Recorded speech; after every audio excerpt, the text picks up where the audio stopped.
কোরবানির পশু এটা যারা বানাবে সে সমস্ত কসাইদেরকে উপযুক্ত মজুরি আমরা দিব, তাতে কোনো কার্পণ্য করব না।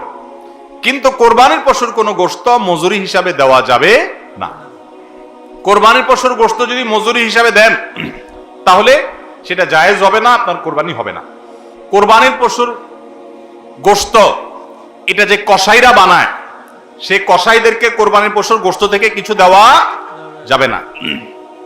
এখন আপনি বলবেন, ভাই কেমন কথা, যেই বেচারা কোরবানির পশুটা জবে করলো, সরি গোশতটা প্রস্তুত করলো, চামড়াটা ছিললো, এত কষ্ট করে বানাইলো, গোশতগুলো সব নিয়ে বাসাতে উঠে যাবো আর তার কিছুই দিব না, কেমন হয়? দেখতে মনে হচ্ছে এটা অমানবিক না? আসলে কাহিনী ভিন্ন। কাহিনী কি? কাহিনী হলো,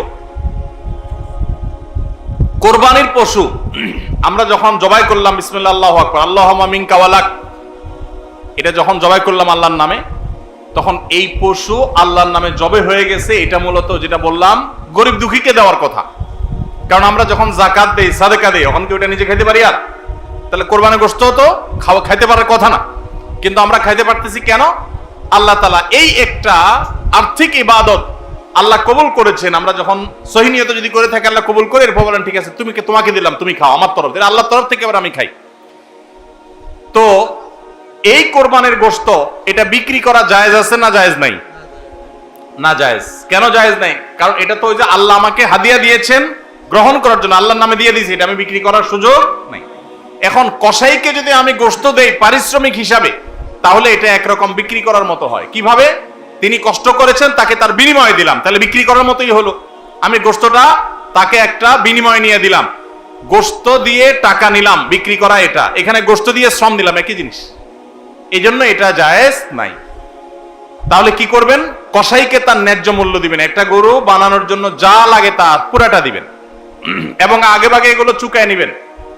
মুশকিল হলো কসাইরা জানে যে একটা গরু বানাইতে হয়তো বাজার দর অনুযায়ী সে 10,000 টাকা নিত, এখন সে 8,000 রাজি হয়ে গেছে। কেন 8,000 রাজি হয়ে গেছে? কারণ সে জানে তার সাথে আরো যে 3জন 4জন থাকবে, সবাইরে আপনি কমপক্ষে এই 4 জনকে যদি 2 কেজি করে বা 3 কেজি করে গোশত দেন, তাহলে 3-4 12 কেজি হবে। তো 12 কেজি গোশতের বাজারের দাম কত? হ্যাঁ, তাহলে চিন্তা করবে সে যে আমার তো এই দিক দিয়ে 2,000 টাকা ছাড় দিলাম আর পাইলাম তার চাইতে আরো অনেক বেশি। এই জন্য কসাই কম টাকা রাজি হয়ে যাবে। কসাইকে এই জন্য আগে ভাগে বলে দিবেন, শুনেন, কথা শুনেন ভালো করে, গোশত কিন্তু আপনাকে এক পিছু দেব না, আপনি কত নিবেন সেটা আপনি চুকান, আমার খাটলে নেব, না হলে অন্য কসাইয়ের সাথে আলাপ করব, কিন্তু আগে মাথায় এটা রাখেন আপনারা কিন্তু আমি গোশত দেব না, টাকা যা নেওয়ার নিবেন। নবী করিম সাল্লাল্লাহু আলাইহি সাল্লাম আলী রাদিয়াল্লাহু আনহুকে এটা বলে দিয়েছেন, কোরবানি করার সময় বলে দিয়েছেন, দেখো কসাইকে কিন্তু কোরবানির গোশত দিবা না, কোরবানির গোশত শুধু না, কোরবানির পশুর কোনো কিছু বিনিময় সে দিবা, তাকে টাকা দিবা আলাদা, যত টাকা লাগে সেটা দিবা, গোশত দিবা না, তাহলে বিনিময় হয়ে যাবে, এটা জায়েজ হবে না, তোমার কোরবানি হবে না। এই জন্য ভাইরা এই জিনিসটা আমাদের সাবধান থাকতে হবে, কসাইকে কোরবানির গোশত বিনিময় হিসাবে দেওয়া যাবে না। হ্যাঁ, কসাই যদি গরিব হয় তাহলে সেক্ষেত্রে অন্য গরিবকে আপনি আধা কেজি করে দিচ্ছেন, কসাইরও আধা কেজি দিতে পারেন, অন্য গরিবকে 1 কেজি করে দিচ্ছেন, কসাইরও 1 কেজি দিতে পারেন, কিন্তু কসাই হিসাবে না।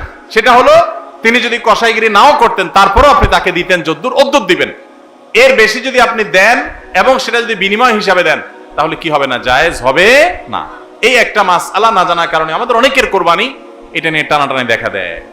নাম্বার 3 এবং শেষ পয়েন্ট হলো, কোরবানির পশুর গোশত এটা আপনি আহরণ করতে গিয়ে মাথায় রাখবেন যে কোরবানির পশুর রক্ত, বুড়ির ময়লা, এগুলো যেন আশপাশের পরিবেশটা নষ্ট না করে। আমরা অনেক সময় দেখি কোরবানির ঈদের 2 দিন 4 দিন 5 দিন পর পর্যন্ত রাস্তাঘাট দিয়ে চলা যায় না দুর্গন্ধের চোটে, ঠিক না বেঠিক? এবং কোরবানির মৌসুমে প্রায় বিভিন্ন বছরে দেখি আমরা বন্যা হয়, এই ময়লাগুলো পানির সাথে বিভিন্ন জায়গায় ছড়ায় পড়ে।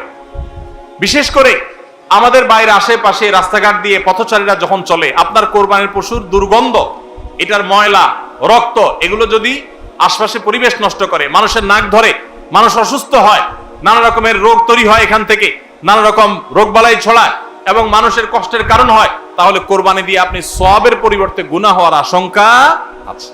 এই জন্য নিজ দায়িত্বে আমার পশুর কোরবানির রক্ত গর্ত করে এমন ভাবে কোরবানি করব যে সব গর্তে চলে যাবে এবং মাটি চাপা দিয়ে দিব এবং পানি দিয়ে এমন ভাবে পরিষ্কার করে দিব, ব্লিচিং পাউডার ইত্যাদি দিয়ে এমন ভাবে পরিষ্কার করব যাতে করে আশপাশের কোনো মানুষের কষ্ট না হয়। অনেকে আছেন কোরবানির বুড়ির ময়লাগুলা যেখানে সেখানে ফেলে দিয়ে রাস্তার পাশে উনি বুড়িটা নিয়ে চলে গেছেন। এটা কোনো ভালো মুসলমানের কাজ না, এটা ফাসেক মানুষের কাজ। নবী করিম সাল্লাল্লাহু আলাইহি সাল্লাম ঈমানের শাখা বলতে গিয়ে বলেছেন ইমাতাতুল আদা আনিত তারিক, ঈমানের একটা শাখা হলো রাস্তায় এমন কিছু যদি কেউ কষ্ট ফেলে রাখে যেটাতে আরেকজনের কষ্ট হয়, সেটা আপনি আরেকজন ফেললে আপনি সরাই দিবেন, এটা হলো ঈমানের দাবি। আর আপনি নিজে যদি ফালান সেই জিনিসটা, যে জিনিসটা মানুষের কষ্ট হয়, তাহলে এটা তো কুফরির অঙ্গ হবে। কথা কি বুঝাইতে পারছি? আমরা অনেকে কোরবানি করি কিন্তু এই জিনিসগুলো খেয়াল করি না যে আমার কোরবানিটাকে অনর্থক করে দিতে পারে, অর্থহীন করে দিতে পারে, সওয়াবের পরিবর্তে গুনাহ হতে পারে। এজন্য কোরবানির পশুর রক্ত, ময়লা, বুড়ির ময়লা, এই সবগুলোকে আমরা নিজ দায়িত্বে একেবারে পরিষ্কার করে রাখবো। মনে থাকবে তো ইনশাআল্লাহ? আল্লাহ তাআলা আমাদের সবাইকে কোরবানির এই ইবাদতকে আল্লাহকে সন্তুষ্ট করবার উদ্দেশ্যে খালেস এবং বিশুদ্ধ নিয়তে, সহি নিয়তে এবং এই কোরবানিকে আল্লাহ তাআলা বিশুদ্ধ উপায়ে আমাদেরকে সবাইকে সম্পাদন করার তৌফিক দান করুন। আমাদের